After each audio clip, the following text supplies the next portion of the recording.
नमस्कार दोस्तों, आप सभी का स्वागत है एग्ज़ाम पाथफाइंडर में, जहां हम आपके लिए government jobs, competitive exams, admission और वैकेंसी से रिलेटेड लेटेस्ट इन्फॉर्मेशन और अलर्ट्स लेकर आते हैं।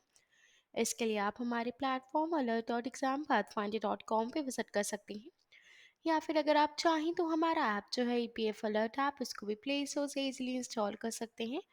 तो बढ़ते हैं आज की वीडियो की तरफ। तो दोस्तों, जैसा कि आप सभी को पता है, मैं हर थर्सडे ऐसी वीडियोस लेके आती हूँ, कुछ इन्फॉर्मेटिव वीडियोस लेके आती हूँ, जिससे आपको गवर्नमेंट जॉब से रिलेटेड जो डिफरेंट डिफरेंट पोस्ट है उनकी ज़्यादा से ज़्यादा जानकारी मिल जाए कि किस तरह से आप अप्लाई कर सकते हैं, किस तरह से आप उस पोस्ट के लिए क्या क्या रूल्स एंड रिस्पॉन्सिबिलिटीज़ हैं, और आप उस पोस्ट के लिए क्या प्रोसीजर है अप्लाई करने का। तो ऐसी कुछ इन्फॉर्मेटिव वीडियोस में लेके आती हूँ। तो बढ़ते हैं आज की वीडियो की तरफ। तो आज की वीडियो में मैं बात करने वाली हूँ आपसे कि आप IAS, IPS और IFS ऑफिसर, जैसा कि आप सभी को पता है कि ये तीनों ही बहुत ही रेप्यूटेटेड पोस्ट हैं। तो ये आप IAS, IPS और IFS ऑफिसर ये आप कैसे बन सकते हैं, इस वीडियो में मैं आपको इसके बारे में बताऊंगी। तो वीडियो के अंत तक आप मेरे साथ बने रहिएगा। ये तीनों ही पोस्ट काफ़ी रेप्यूटेड पोस्ट हैं, और हर कोई बनना चाहता है और अप्लाई करना चाहता है इस पोस्ट के लिए। तो सबसे पहले तो इन पोस्ट में अगर आप अप्लाई करना चाहते हैं, अगर आप IAS, IPS या फिर IFS ऑफिसर बनना चाहते हैं, तो उसके लिए सबसे पहले आपको UPSC के लिए अप्लाई करना होगा। तो जो फर्स्ट और फॉरमोस्ट स्टेप है IAS, IPS और IFS ऑफिसर बनने का, तो उसके लिए आपको सिविल सर्विसेज एग्जामिनेशन के लिए अप्लाई करना होगा। UPSC एप्लीकेशन फॉर्म को कंप्लीट करना होगा, जो UPSC के द्वारा हर साल रिलीज़ किया जाता है। तो सिविल सर्विसेज एग्जामिनेशन में अप्लाई करके आप इन तीनों ही पोस्ट के लिए आगे बढ़ सकते हैं। सबसे पहला स्टेप है। उसके बाद आपको यूपीएससी एग्ज़ाम के लिए अप्लाई करना है। उसके बाद आपको यूपीएससी का प्रीलिम्स एग्ज़ाम देना है। उसके बाद मेंस एग्ज़ाम देना है। उसके बाद पर्सनल इंटरव्यू के लिए जाना है। तो बारी बारी से मैं आपको बताऊंगी कि कैसे कैसे आप इसके लिए कर सकते हैं अप्लाई। तो प्रिलिमिनरी एग्ज़ाम जो है, तो फर्स्ट पार्ट है वो IPS, IAS और IFS ऑफिसर एग्ज़ाम के लिए टोटल नंबर ऑफ जो मार्क्स होते हैं असाइन किए जाते हैं प्रीलिम्स एग्जाम के लिए, वो 400 मार्क्स होते हैं। और ये दो पेपरों में डिवाइडेड होता है। दोनों ही पेपर ऑब्जेक्टिव टाइप और मल्टीपल चॉइस क्वेश्चंस होते हैं। और ये क्वालिफाइंग एग्जाम होता है फाइनल एग्जाम के लिए। प्रीलिम्स एग्जाम के बाद आपको मेंस एग्जाम के लिए अपियर करना होगा। और उसके बाद जो सेकंड पार्ट है यूपीएससी एग्जाम का, वो है मेंस एग्जाम। और ये एग्ज़ाम आप तभी दे सकते हैं अगर आपने प्रीलिम्स एग्ज़ाम क्लियर किया है। और ये जो एग्ज़ाम पेपर होता है, डिस्क्रिप्टिव पेपर होता है। उसके बाद आपको पर्सनल इंटरव्यू के लिए अपियर होना है। तो जब आप मेंस एग्ज़ाम को क्लियर कर लेते हैं, उसके बाद जो भी एलिजिबल कैंडिडेट्स हैं, उनको इंटरव्यू और पर्सनैलिटी टेस्ट राउंड के लिए अपियर होना होता है, जहाँ पे general knowledge, subject knowledge, mental ability, critical thinking skills जो भी हैं कैंडिडेट की, सभी चीज़ों का एक तरह से टेस्ट होता है इंटरव्यू में। तो आप ये सारी चीज़ें होती हैं पर्सनल इंटरव्यू में। तो इन सब चीज़ों का भी आपको ध्यान रखना होगा। उसके बाद अब बढ़ते हैं इन तीनों की ही roles and responsibilities, job profile, salary details के बारे में मैं आपको बताऊंगी। तो सबसे पहले जो है IAS, तो IAS की जो रोल्स एंड रिस्पॉन्सिबिलिटीज़ हैं, तो IAS जो है वो है इंडियन एडमिनिस्ट्रेटिव सर्विस। तो इसकी जो रोल्स एंड रिस्पॉन्सिबिलिटीज़ है, तो वो तीन पार्ट में है। जो है फील्ड, उसके बाद है state secretariat, public sector undertakings, और उसके बाद है सेंट्रल सेक्रेटेरिएट। तो फील्ड में जो है, तो आपको जो गवर्नमेंट के अफेयर्स हैं उनको मैनेज करना होता है, इंक्लूडिंग फ्रेमिंग, इम्प्लीमेंटिंग, और जो भी पॉलिसीज़ हैं उन सबको देखना, उसको इम्प्लीमेंट करना, उसको रिव्यू करना। उसके बाद डिफरेंट डिपार्टमेंट से कंसल्ट करना होता है, और इलेक्टेड रिप्रेजेंटेटिव्स जो हैं सभी वेरियस फंक्शन के, उनसे कंसल्ट करना होता है। ये फील्ड असाइनमेंट्स का पार्ट है। उसके बाद जो भी चीज़ें हैं, वेरियस फंड्स हैं, उनको मैनेज करना होता है सेंट्रल गवर्नमेंट के डिफरेंट स्कीम्स के लिए। और डिफरेंट स्कीम्स का जो इम्प्लीमेंटेशन है उसको सुपरवाइज करना होता है, गवर्नमेंट की पॉलिसीज़ को सुपरवाइज करना होता है, इमीडिएट असिस्टेंस प्रोवाइड करना होता है नेचुरल डिजास्टर्स, मेजर एक्सीडेंट्स के टाइम पे। उसके बाद जो है वो है state secretariat assignments. State secretariat posting के टाइम पे IAS ऑफिसर्स जो है, उनको जो भी उनका एक्सपीरियंस और एक्सपर्टाइज उन्होंने गेन किया है फील्ड के टाइम पे, वो प्रोवाइड करना होता है, और गाइडेंस देनी होती है इलेक्टेड रिप्रेजेंटेटिव्स को पॉलिसीज़ को फॉर्मुलेट करने के लिए। और बहुत से IAS ऑफिसर्स होते हैं, उनको पोस्ट किया जाता है PSU कैडर्स में और डेपुटेशन में, और उनको चांस भी मिलता है हायर मैनेजमेंट जो है डिफरेंट PSU की, जैसे कि पावर स्टेशन, इंडस्ट्रियल यूनिट्स, इन सभी में। इसके बाद जो है वो है सेंट्रल सेक्रेटेरिएट असाइनमेंट, तो इस टाइम पे जो आईएएस ऑफिसर्स हैं उनको सेक्रेटेरियल लेवल पोस्टिंग मिलती है। सेंट्रल गवर्नमेंट की जो भी पॉलिसीज़ हैं उनको रिव्यू करना होता है, फॉर्मुलेशन और जो भी पॉलिसीज़ हैं अ, उसको फॉर्मुलेट करना होता है, उसको इम्प्लीमेंट करना होता है, रिव्यू रिव्यू करना होता है डिफरेंट मिनिस्ट्रीज़ में। और बहुत से आईएएस ऑफिसर्स भी होते हैं जो डिप्यूटेड होते हैं इंटरनेशनल बॉडीज़ के लिए, जैसे कि यूनाइटेड नेशंस के लिए। और बहुत से सर्टेन प्रोविजंस भी होते हैं ट्रांसफ़र करने के लिए आईएएस ऑफिसर को प्राइवेट ऑर्गेनाइजेशन में लिमिटेड टाइम के लिए।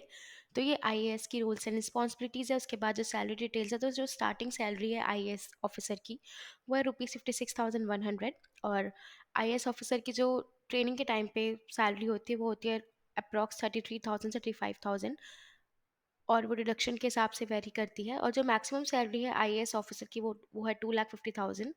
साथ ही कुछ अलाउंसेस भी दिए जाते हैं, जैसे कि डीए, एचआरए, टीए, ये सारी चीज़ें दी जाती हैं। अब हम बात करेंगे आईपीएस, यानी कि इंडियन पुलिस सर्विस की जो रूल्स एंड रिस्पॉन्सिबिलिटीज़ है उसके बारे में। तो बॉर्डर की रिस्पॉन्सिबिलिटीज़ और ड्यूटीज़ को देखना होता है।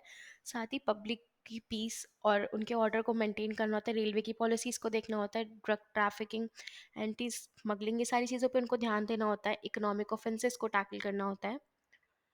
और लीड करना होता है, कमांड करना होता है Indian federal law enforcement agencies को। तो ये कुछ रोल्स एंड रिस्पॉन्सिबिलिटीज़ है आईपीएस ऑफिसर की।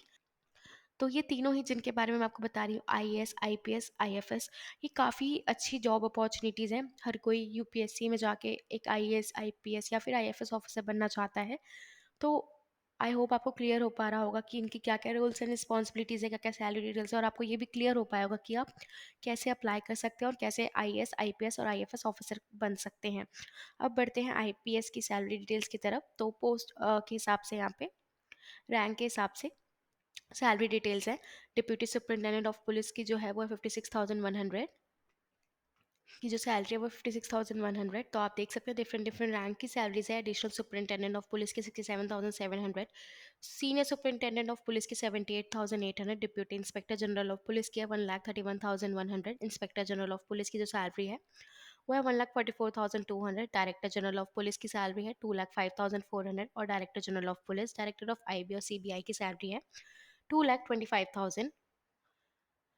तो आप देख सकते हैं काफ़ी अच्छी सैलरीज भी हैं, काफ़ी अच्छी सैलरी ऑफ़र की जाती हैं इस पोस्ट के लिए।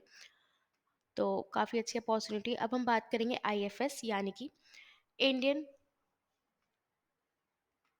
Foreign service. तो इंडियन फॉरेन सर्विस जो है ये भी काफ़ी अच्छी जॉब प्रोफाइल है। तो इसकी जो रोल्स एंड रिस्पॉन्सिबिलिटीज़ है, तो आईएफएस ऑफिसर को इंडिया को रिप्रेजेंट करना होता है एम्बेसीज में, हाई कमीशंस में, और परमानेंट मिशंस में, ऑर्गेनाइजेशन में जैसे कि यूनाइटेड नेशंस में। साथ ही इंडिया की जो नेशनल इंटरेस्ट है उनको प्रोटेक्ट करना होता है कंट्री में जहाँ पे उनको पोस्ट किया गया है। साथ ही फ्रेंडली रिलेशन प्रमोट करने होते हैं जिस भी कंट्री में जहाँ पे वो, जो भी उनको बताया जा रहा है, जो भी सेट कंट्री है, और उनके लोगों के साथ भी, जैसे कि पीआईओज और एनआरआईज के साथ एक्यूरेटली रिपोर्ट करना होता है कंट्री के डेवलपमेंट के ऊपर, जिस भी कंट्री में वो पोस्टेड हैं। साथ ही एग्रीमेंट्स को नेगोशिएट करना होता है अथॉरिटीज़ के साथ कंट्री की जहाँ पे भी वो पोस्टेड है। उसी के साथ जो इनकी सैलरी डिटेल्स है वो कुछ इस तरह से है। जूनियर टाइम स्केल की जो सैलरी होती है वो एज अंडर सेक्रेटरी ज्वाइन करते हैं, और उनकी सैलरी सैलरी होती है अराउंड 8,000 से 14,000। सीनियर टाइम स्केल जो है वो एज अंडर सेक्रेटरी ज्वाइन करते हैं, उनकी सैलरी होती है 10,650 से 16,000। जूनियर एडमिनिस्ट्रेटिव स्केल की जो सैलरी होती है वो एज डिप्यूटी सेक्रेटरी ज्वाइन करते हैं, सैलरी होती है अराउंड 12,750 से 17,000। सिलेक्शन ग्रेड की जो है वो एज काउंसलर डायरेक्टर ज्वाइन करते हैं, उनकी सैलरी होती है अराउंड 15,100 से 18,500। सीनियर एडमिनिस्ट्रेटिव स्केल की जो सैलरी होती है वो अराउंड 18,400 से 22,500। और हाई कमिश्नर एम्बेसडर की जो सैलरी होती है वो अराउंड 26,000 होती है, और ये फिक्स होती है बिना किसी ग्रेड पे के। तो इस तरह से तीनों ही आईएफएस, आईपीएस और आईएएस तीनों ही ऑफिसर जो हैं, इनकी मैंने आपको job profile, salary details, roles and responsibilities के बारे में जानकारी दी है। तो आई होप आपको क्लियर हो पाया होगा, और जिसमें भी आप इंटरेस्टेड हैं आपको उसकी बेटर नॉलेज मिल पाई होगी कि क्या-क्या सैलरी ऑफ़र की जाती है, क्या-क्या रोल्स एंड रिस्पॉन्सिबिलिटीज़ हैं। उसी के साथ आपको ये भी क्लियर हो पाया होगा कि आपको इसके लिए अप्लाई कैसे करना है, कैसे-कैसे आप स्टेप बाय स्टेप इसके लिए आगे बढ़ सकते हैं। तो ये काफ़ी अच्छी अपॉर्च्युनिटी है, आप ज़रूर अगर चाहते हैं तो इसके लिए ज़रूर अप्लाई करें। मैंने आपको इससे रिलेटेड सारी जानकारी सुनिश्चित कर दी है। इससे रिलेटेड अपडेट से बने रहने के लिए हमारे यूट्यूब चैनल को सब्सक्राइब ज़रूर करें। मैं ऐसी वीडियोज़ हर थर्सडे लेके आ रही हूँ जिसमें आपको ज़्यादा से ज़्यादा इन्फॉर्मेशन मिल पाएगी, ऐसी डिफरेंट डिफरेंट गवर्नमेंट पोस्ट की, गवर्नमेंट जॉब प्रोफाइल्स की। और अगर आप कोई भी इन्फॉर्मेशन शेयर करना चाहते हो तो हमारे कम्युनिटी प्लेटफॉर्म community.exampathfinder.com पे विजिट कर सकते हैं और वहाँ पे जाके आप डिस्कशन स्टार्ट कर सकते हैं। साथ ही government job updates, government job notifications, admission notifications के लिए आप हमारे अलर्ट प्लेटफॉर्म alert.exampathfinder.com पे विजिट कर सकते हैं। और आप हमारा ईपीएफ ऐप जो है, ईपीएफ अलर्ट ऐप, उसको भी डाउनलोड कर सकते हैं। तो आई होप आपको ज़्यादा से ज़्यादा इन्फॉर्मेशन मिल पाई होगी। वीडियो अच्छा लगे तो उसे लाइक एंड शेयर करें और हमारे चैनल को सब्सक्राइब करें। वीडियो में अंत तक बने रहने के लिए आप सभी का बहुत बहुत धन्यवाद दोस्तों। मिलते हैं अगली वीडियो में।